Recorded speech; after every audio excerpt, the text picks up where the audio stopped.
ইউরোপের রাইন নদীর ইতিহাস অসংখ্য ইতিহাসের সাক্ষী। বিখ্যাত এই নদী গল্প, উপন্যাস, এমনকি ইতিহাসের উল্লেখযোগ্য অনেক ঘটনার প্রত্যক্ষদর্শী হয়ে আছে। সেই সকল ঘটনার প্রত্যক্ষদর্শী হওয়ার দরুন রাইনের পাড়ে গড়ে উঠেছে নগর, সংস্কৃতি এবং ইতিহাসের স্মারকচিহ্ন।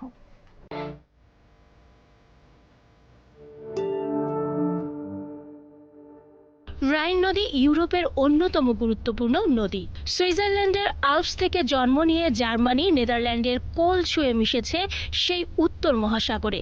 আর এই দীর্ঘ পরিযাত্রায় কাছাকাছি থাকা দেশগুলোকে প্রাণবন্ত রেখেছে। নদী ও মানুষের মাঝে গভীর মিতালি।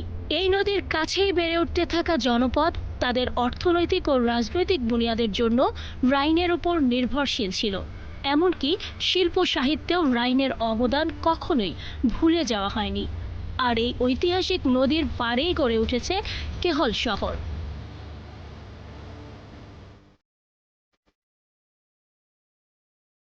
কেহল মূলত দক্ষিণ পশ্চিম জার্মানির এক প্রান্তিক জনপদ। মূলত সুইজারল্যান্ড থেকে রাইন নদী নেমে এসে রাইন নদী উত্তরবাহী হয়ে ওঠে। এই রাইন নদী জার্মানি এবং ফ্রান্সকে দ্বিখণ্ডিত করেছে। রাইন নদীর তীরবর্তী কেহল জনপদ এই জলধারাকে কেন্দ্র করেই বিবর্তিত হয়েছে। বিশেষত কেহলের পশ্চিম প্রান্তের দিকে, অর্থাৎ 11টি নদী পার করলেই ফ্রান্সের স্ট্রাসবুর্গ শহর।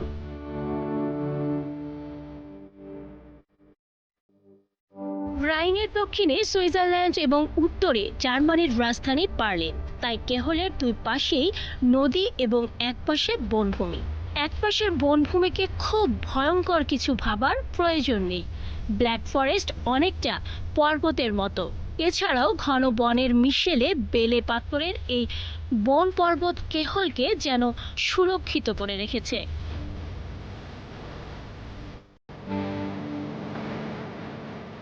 এখান থেকে কেহলের ইতিহাস শুরু। আপনি যখন জার্মানি ঘুরতে আসবেন, তখন এই কেহলের চারপাশের সবকিছুই যেন ইতিহাসের স্মারকলিপি হয়ে থাকবে। ব্ল্যাক ফরেস্টকে কালো বলার কোনো কারণ নেই। চোখ জোড়ানো সবুজ, অনেক সাজানো গোছানো।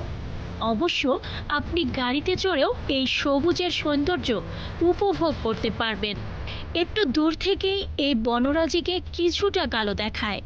তবে অনেকের ধারণা রোমানরা এই বনের নামকরণ করেছিল কারণ একসময় এই অঞ্চল দুর্ভেদ্য এবং অন্ধকারাচ্ছন্ন ছিল।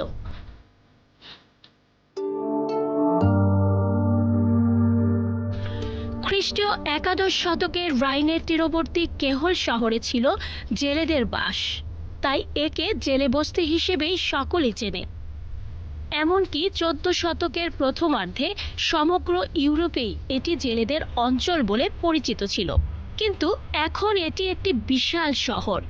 আধুনিক প্রযুক্তির ছোঁয়া সত্ত্বেও উন্মুক্ত প্রকৃতি এই শহরকে আরও সুন্দর করে তুলেছে। এখনো প্রকৃতি এখানে যথেষ্ট আদরের। গ্রামের আছে নিজস্ব পরিসর। মজার ব্যাপার হলো, বাংলায় একে বলা চলে ধরা গলা। জার্মান ভাষায় কেহলা শব্দের অর্থ গলা।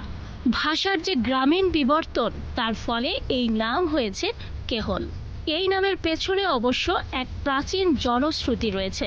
তখনকার সময়ে এই জেলেপাড়ার কিছু কিছু মানুষের ছিল থ্রোটি ভয়েস।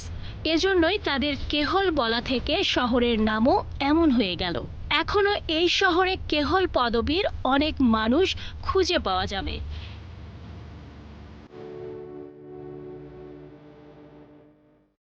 রাইন নদীর পাড়ে থাকা এই জনপদ বহু ইতিহাসের সাক্ষী হতে হয়েছে বিপর্যস্ত। 17শো শতকের দ্বিতীয়ার্ধে ফ্রান্সের রাজা চতুর্দশ লুই দীর্ঘ রক্তক্ষয়ী যুদ্ধের পর কেহল দখল করেন। মূলত স্ট্রাসবুর্গকে সংরক্ষিত রাখতেই তিনি সেখানে একটি দুর্গ নির্মাণ করেন।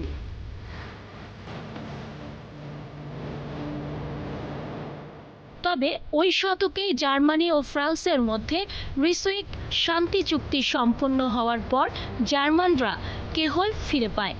18 শতকের দিকে জার্মানরা মূলত প্রশাসনিক ক্ষেত্রে সুবিধার লক্ষ্যে ছোট ছোট নগরকে একত্রিত করতে শুরু করেন। ওই সময়ে কেহল বাণিজ্যিক কেন্দ্রে পরিণত হয় এবং ইউরোপের একটি নগর হিসেবে মর্যাদা পায়।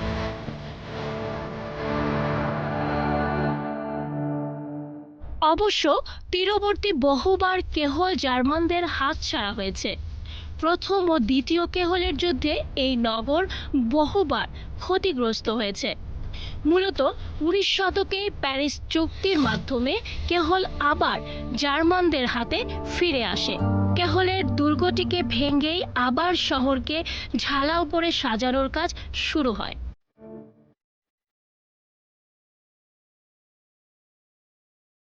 কেহল কেন এত গুরুত্বপূর্ণ? এটি মূলত জার্মানি থেকে ফ্রান্সে প্রবেশের সদর দরজা। রাইন নদীর ওপরেই 3টি সেতু পাওয়া যাবে। এই 3 সেতু কেহল আর স্ট্রাসবুর্গকে সংযুক্ত করেছে। উত্তর দিকের সেতুটি দিয়ে শুধু ট্রেন চলাচল করে, দক্ষিণের সেতু দিয়ে ট্রাম ছুটে চলে, এমনকি তার দুই পাশে হাঁটার জন্য রাস্তা এবং গাড়ি চলাচলের সুবিধা রয়েছে। আরও দক্ষিণে রয়েছে আরেকটা সেতু, সেটিতে অবশ্য শুধু পায়ে হেঁটে চলাচল করা যায়। পায়ে হেঁটেই আপনি জার্মানি পার হয়ে চলে যাবেন ফ্রান্সে।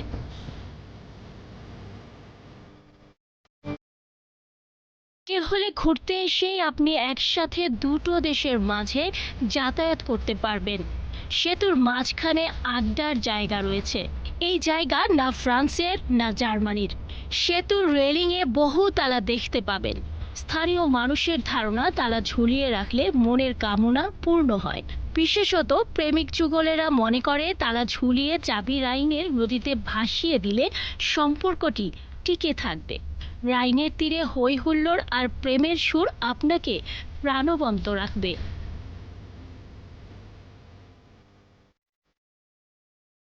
কেহল মাত্র 75 বর্গ কিলোমিটারের নগর। এর জনবসতি 36,000-এর মতো।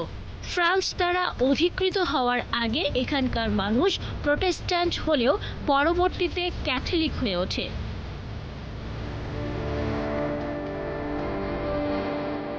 শহরে বিনোদনের জন্য পার্ক, থিয়েটার হল, নাইট বার ও অন্যান্য অনেক সুবিধা রয়েছে। ছড়িয়ে ছিটিয়ে থাকা স্কুল, টেনিস কোর্ট আর ফুটবল মাঠ অন্তত আপনাকে বাংলাদেশে মাঠ না থাকার আফসোসে পোড়াবে। বন্দর নগরী হওয়ায় বাজার দর বেশ কম।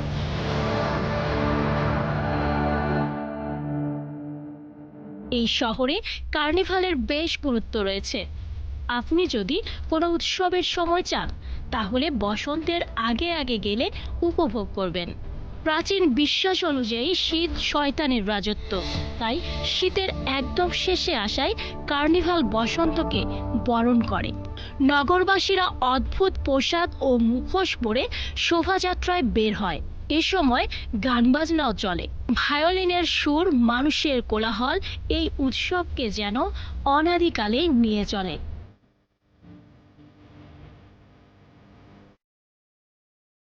এমনিতে কেহল বেশ শান্ত শহর।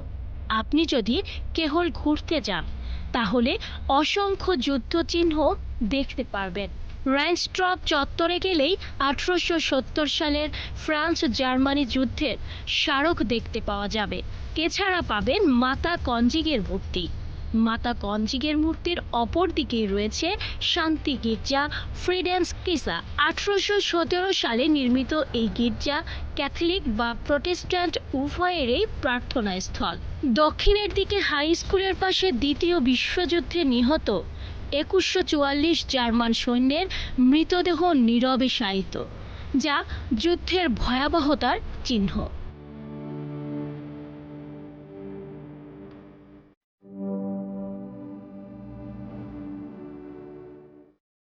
যুদ্ধের সময় কমান্ডারদের জন্য নির্মিত বহুতল ভবনটি এখন কেহলের টাউন হল। এই শহরের প্রতিটি স্থাপনায় আপনাকে কিছুটা অতীতে ফিরিয়ে নিয়ে যাবে। রাইন নদীকে জড়িয়ে থাকা এই নগর হয়তো চোখ ধাঁধানো কিছুই দেখাবে না, কিন্তু এর প্রতিটি অংশই আপনাকে মুগ্ধ করবে।